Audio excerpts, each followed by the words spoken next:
Everyone to this third session of today's TechShares event. Once again, to remind, TechShares are a forum for technology and business leaders to connect to help their organizations create better software solutions that utilize open source software more effectively. This is the last of the three sessions in our event today, titled Data Management in Energy with Open Source. And my name is Brian Skin. I'm your host for today. And this session's topic is a talk by Amit Kumar of Quansight, introducing Nebari, an open source JupyterHub distribution platform. As with the other sessions, we are open for audience questions. So if you have any, please drop them in the chat.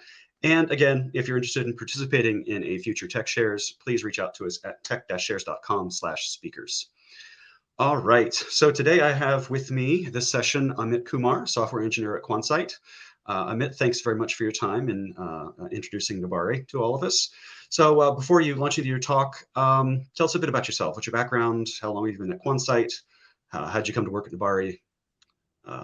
Things like that. So, I've been working with Quansight for about 2.5 years roughly, and I come from various backgrounds. Like, for example, I have been with like symbolic mathematics initially, and then web, and then some in the consulting background. So in some various, I would say I've touched various domains. So now I contribute mostly of my time in open source, and contributing to Nebari is I'm one of the co-developers. So yeah. Oh, excellent. Well, we are glad to have you here. I will get out of the way and let you have the stage. Thanks, Brian. So yeah, I'll be introducing Nebari, and before that, as I already introduced myself, I'll just, for the record, I work at Quansight, and I'm also creator of CI-Run. CI-Run is a service for you to create GitHub Actions on your cloud, and I mainly work at the intersection of scientific computing, reproducible infrastructure, and open source, and Nebari lies somewhere around that as well. So I'm also a co-developer of Nebari. So a while back, I gave a talk at PyIDA London in 2017, about 5 years ago, and that talk was about data pipelining with Luigi. So I was early in my career, and I was doing some data science and data pipelining early, and then I was kind of doing similar things but on a different scale. So those were fun times. Things were quite simple: single user, single notebook, and local environment creation via like requirements.txt. The environment was not very complicated. Things kind of worked fine those days. And if I have to do some computation, let's say if I have to train a machine learning model, or let's say run any computation, I would just spin up like a EC2 instance to do that computation, or any cloud provider basically. So, but now the things have changed a lot in last 5 years. So I have a bunch of problems now. So what if I have to collaborate with my colleague on, let's say, on a JupyterLab on a problem? How would I do that? And let's say also I want to run a computation on 100 cores on a 25 workers on cloud. How do I get compute for that easily? And also, like, since the environment is not as simple as it used to be for me, so I have a bunch of environments and I want to test various things. I want to quickly create a new environment and then get off it and then version it properly. So how would I manage those environments, and also how do I make them reproducible? Let's say things work on my machine, but how do I make sure that that works on my colleague's machine and also on production systems? And the last, running workflows. So for example, I have something I want to run on a regular basis, let's say a job which I want to trigger like every morning at 6 a.m. How do I do that? How do I like write a schema for that to do it very trivially without worrying about Kubernetes clusters or infrastructure? And also, like, I have been doing some work, and also for that work to be any use for the business, I want to, let's say, share some data, share some visualizations. How do I do that?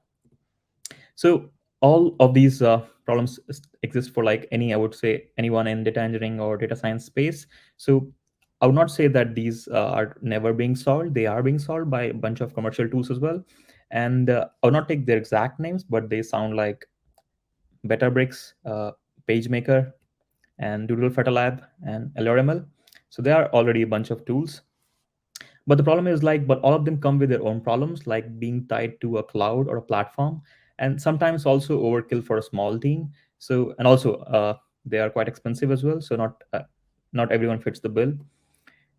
So I have been talking about compute a lot so far. Like, so what's the fuss about compute? What's the need for? Why can't I just run everything on my laptop?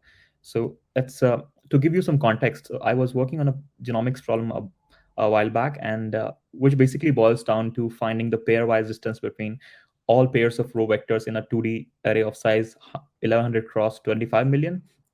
And here is some benchmarks for that. So it took about like 10 to 11 minutes on like four cores, I would say four core CPU of 25 workers, 16 gigs each, and on GPU it took like 46 seconds.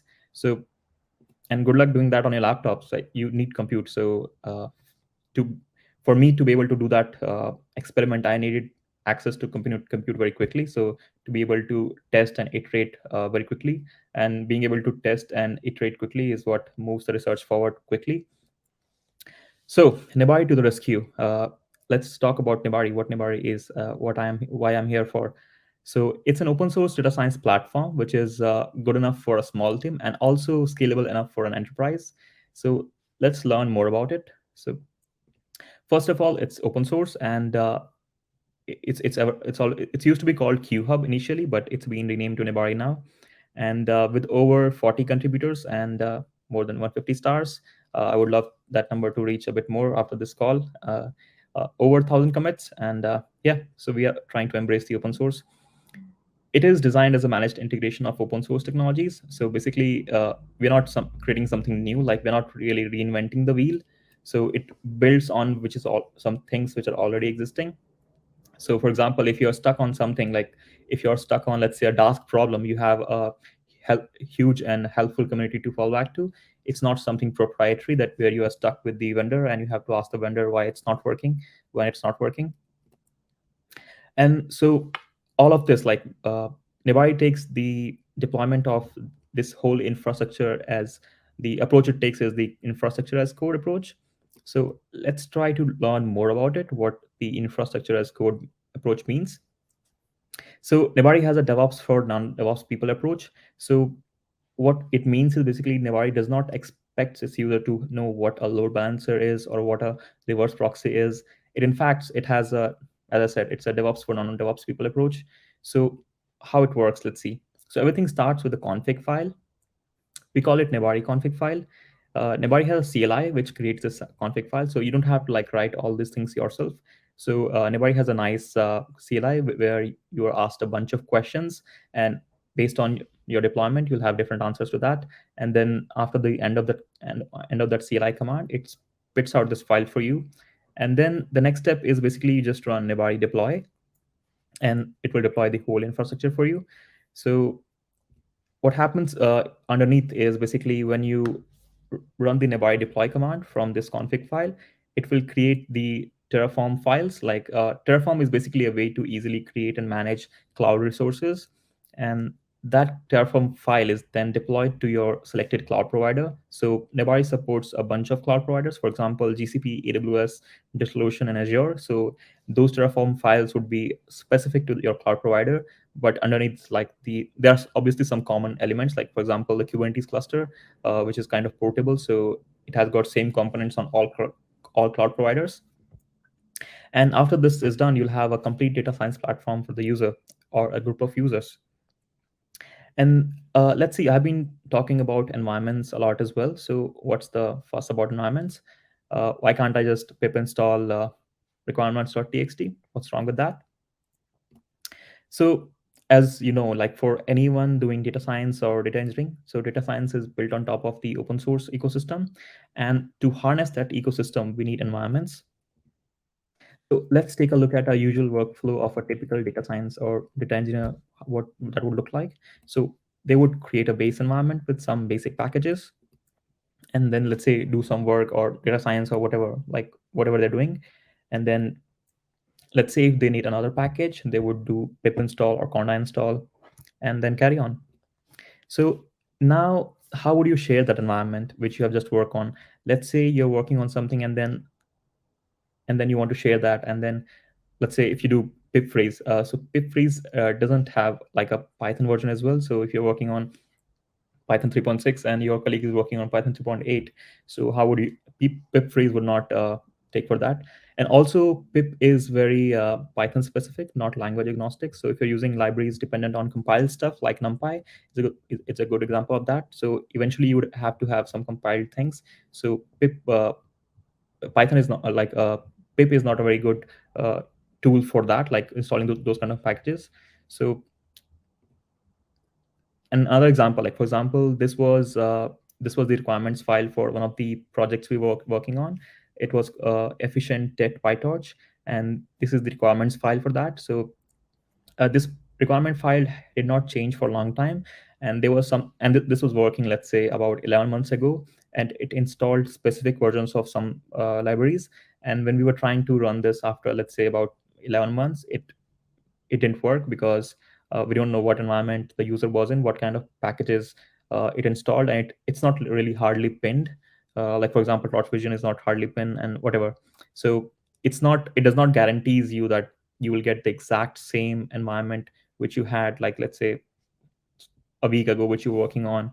So it's not really a good use. It's not really a good tool for like hardly pinning your environment and have reproducible environments. So all these problems exist, but there's also a tool for that, for solving them. So I'm not saying that these are not solved problems. So Conda does solve most of these issues, like at individual level. But for that to work, you need to have use best practices. But unfortunately, most of us do not use those best practices, and sometimes we do want to use them, but we do not have the tooling for that a lot of times. So it often the case that we end up having messed up environments and non-reproducible environments. So like to demonstrate what the best practices for it looks like. So you should always create an environment spec. So unlike requirements.txt, environment.yaml is a bit it also pins the Python version, and it's better for like language agnostic stuff. So if you're installing, let's say, non-Python stuff like compiled stuff, it's the best tool for that. And also you can create a log file so that you know what exact versions of dependencies you're using. So you don't have to rely on, let's say, unpinned things, and you have more guarantee of what you're gonna have a reproducible environment.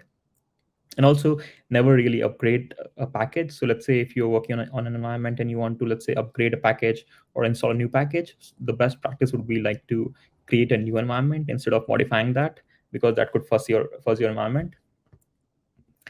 So before trying to present you a solution for what the ideal solution would be, let's first talk about what we want from our ideal solution. So what are the ideal environment goals? So the first thing you would need for an ideal environment is reproducibility. So for example, research and production environments are captured and can be used in multiple contexts. So like for example, it's not something you just works on your machine. It should work everywhere. So for that you need a very hardly pinned log file, and also you need the tooling for that to be able to do that easily. So that's the thing. And then the next thing is flexibility. So you need to ensure that data scientists are able to quickly create environment. So like it's not like so when you are working on something, you would ideally want to be able to create environments on fly. So it's not like it shouldn't be like, for example, you just let's say if you need a new package like sklearn, you have to go to the IT and say that I want this package to be installed in the environment, and then it takes like maybe a couple of days. So if that happens, it really slows down your, I would say, work or research. So flexibility is very important. So you should be able to create environments on fly, and having access to that and being able to define that quickly, and also being able to create new environments on top of it and being able to share that file. So, and also the third thing is governance. Allow decision makers to enforce policies and control access to research and production environments. So also, like for example, if you're an enterprise and you want to have some policies, like for example, uh, your developers could only install from, let's say, internal mirror, or they should always have, like say these bunch of packages installed all the time as a base environment for any environment, and things like that. Like for example, you want to enforce something on the user side, so you want governance for that. So having a tool that have all these things really makes your an ideal environment, and how a very ideal environment for research and data science. So while developing Nebari, we came up with this tool. We developed this tool called as Conda Store, and it solves these problems. So it enforces the best practices and controls the full environment lifecycle. So to let's learn about Conda Store, what it exactly does. So it does basically the three things on a higher level. So it manages the version access to the control environments. Like for example, you can see on the screen on the screenshot on the right, like you can add packages in there. So you can have exactly pinned packages, and you can also specify rules like you want this package to be greater than like 3.8 or whatever. And also you can, so this is like a UI way to do it. You can also use the YAML editor. So if you click that toggle on the right, which is basically switch this toggle, if you switch this one, switch to YAML editor, it will show you the YAML editor, the one which we are used to in Conda. And the second one is the builds. It builds the Conda specification in a scalable manner. So being, for example, a lot of things which you build, uh, you want to, you don't want to wait like an hour to build a new environment. So you want to be able to use the caching. So you have like a central caching, which, for example, if you've already pulled NumPy 1.5, you should not require to pull that again, so that your environment builds are fast. So it doesn't takes forever to get you a new environment, so that you can quickly experiment with a new environment. And the third one, which is basically serves the content environments via file system and log files and tarballs. So and also Docker S3. Let's say if you want to push an artifact somewhere and then use that. So it also provides a way for that. So I can quickly show you how that file looks like. So for example, this environment I created recently. So this is how it looks like. Here I can change. So this is the old UI. So the new on this deployment, the new UI is not there. So I cannot show you the exact same screen, but this is how you would like create a new environment. You can edit this and change. Let's say I want to add a package and submit. It will build a new environment on the fly. And also it gives you the log files, like for example, for this one. So you can see like it has the exact, it pins down the exact dependencies of all the packages and exact versions of all the packages, so that you have a very reproducible environment. And so what Conda Store does in a nutshell is basically is a UI that guides and enforces the best practices. And so basically you're moving from an ad hoc creation to a very fully specified environments. And as you already saw, what are the problems with the ad hoc creation? So this is like a usual workflow for Conda Store. And so you specify the environment in a YAML file or from the UI, the one I showed you before. So you specify the name and dependencies, how it looks like, and also the pinned versions.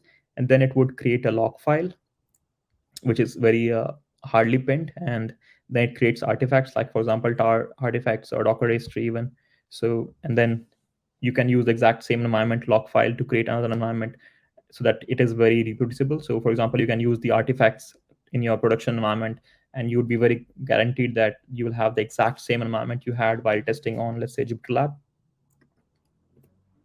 And it also does the access control and versioning. So let's say if you create an environment today and you want, you made like 2 changes to it, you want to version them, let's say environment 1, 2, 3, so on. So because the development evolves over time, so your environment would not be same right now from what it was when you started the project. So it would change, and you want to see the changes that you have made to the environment. Let's say there's something which broke when you updated in the environment, and you want to see what are the changes I introduced in the environment. So you can basically with this access control and versioning, you can also see like what happened, like what changed in your environment. And also access control is basically you can have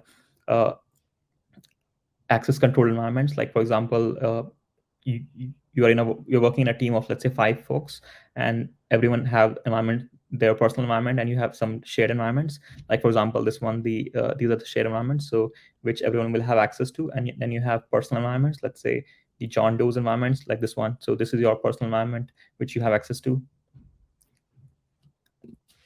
And third part, the governance part, which I was talking about. Let's say, as I said, if you want to enforce the users to only have internal mirrors, or restrict like packages from particular channels. Let's say you want to enforce that people only install from, like, let's say, Conda Forge or whatever, Apex or whatever.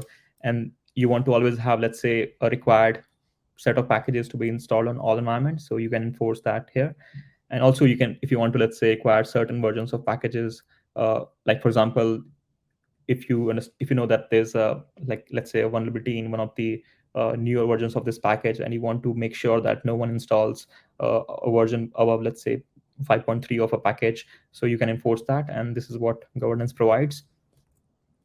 So Nebari is designed in a way that where we have made it so that we can have lots of plugins. So like different people have different ways of working. So we want to support all kinds of ways they want to work and develop in Nebari. So we have various plugins. So one of the famous ones is like a VS Code integration.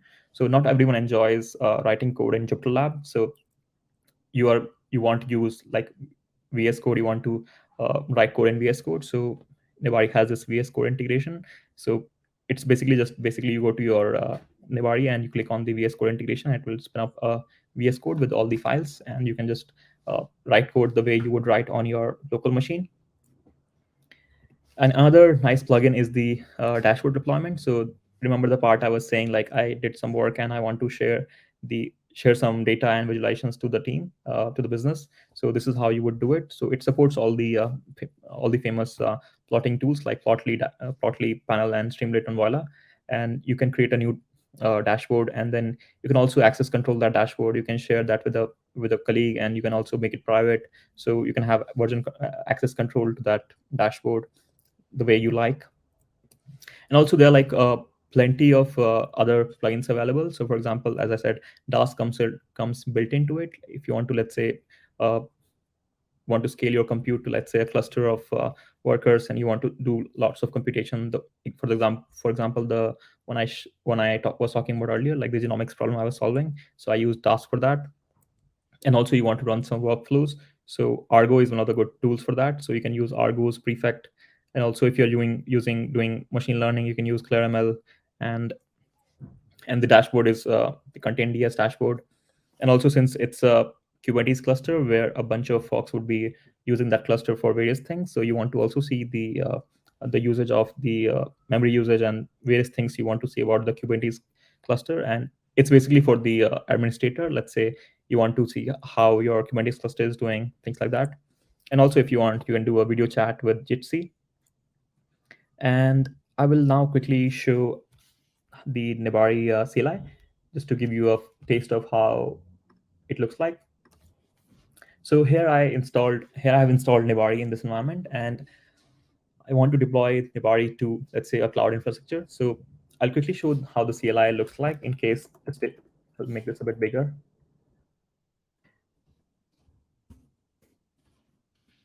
So the idea of showing this is to show you that how easy it is to generate the Nebari config file, and also how easy it is to deploy. So let's quickly take a look at what commands we have.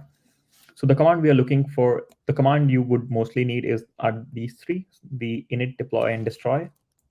So what init does is basically it creates a Nebari config file, which is the source of truth for your infrastructure. And then after generating that, you would run Nebari deploy, which will deploy everything you have mentioned in the Nebari config file. And then let's say if you want to destroy a cluster and want to create a new cluster, you would just do Nebari destroy. So let's take a look at the Nebari init. So Nebari init also comes up with one other command, which is guided init. So we'll see that in a second. So if I do Nebari init help, you can see there's a command called guided init. So if I do Nebari init guided, so it's a new tool we have added, which is basically guides you through all the steps of the requirement you need for initializing Nebari. So I'll show you that how it looks like. It will ask you a bunch of questions of how would you want your Nebari to look like. So like, for example, this one, like where would you like to deploy a Nebari cluster? So let's say I want to deploy at AWS, and paste your AWS key. Let's say I'll just put whatever in something in here. And what project would you like to use? So I would say Nebari tech share. What domain you would like to use? I'll say demo.nebari.dev. And how would you like to have the authentication? So let's use the basic auth, which is with password. And you want to use the GitOps approach. Yes, I would like to use the GitOps approach. It is basically a way for you to deploy, make changes to Nebari. So this is the first time which you generate the config file. And let's say if you want to make a change, let's say if you want to change the profiles for JupyterHub, you can do that with that config file, and you'll simply make that change in the config file and you push to your GitHub repository. Then GitHub Actions will do the rest of the job, basically deploying your, updating your infrastructure with the new setting. So yes, I would like to use that. And the organization, let's say, is Quansight, where I want to keep my GitHub repository. And the name of the repository, let's say it's Nebari share. And would like to create the remote repository. So if you provide the GitHub credentials, it would create that repository as well. So you can use Let's Encrypt for certificates. Let's ignore that for now. And if you want to do advanced configurations, so let's ignore that for now. And now this will spit up a configuration file.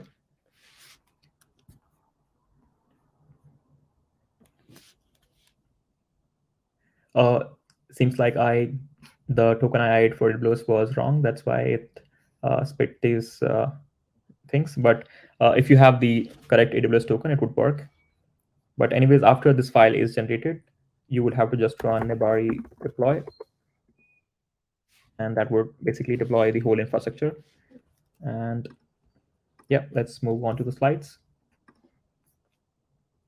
So yeah, so since it's an open source project, it strives with the strives because of the open source contributors, and you're free to contribute to it, and you can ask questions on our Slack or on our Gitter, and you can also make pull requests on GitHub.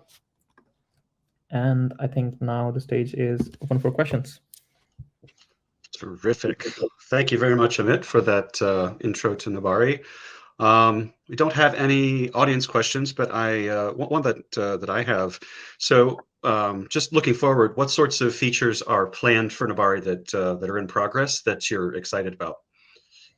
So one of the most crucial, I would say, is the way you want to have identity. Like, for example, one of the things we were discussing recently is how we want to provision access to various resources in the cloud provider. Let's say you have 5 people who are working on a project, and you want people access to different things, like let's say a different storage bucket or a different BigQuery database or things like that. So being able to provision that right from Nebari, like without someone having to configure that manually. So this is something we are planning to work on. So this is something I'm quite excited about, because it makes it very seamless for people to have access to various things right away without someone having to manually configure that.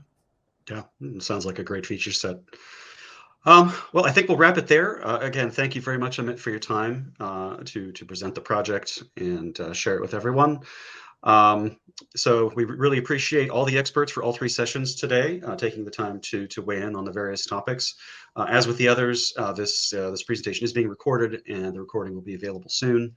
Our next TechShares event will be on November 30th, again at 11 a.m. Eastern Standard Time.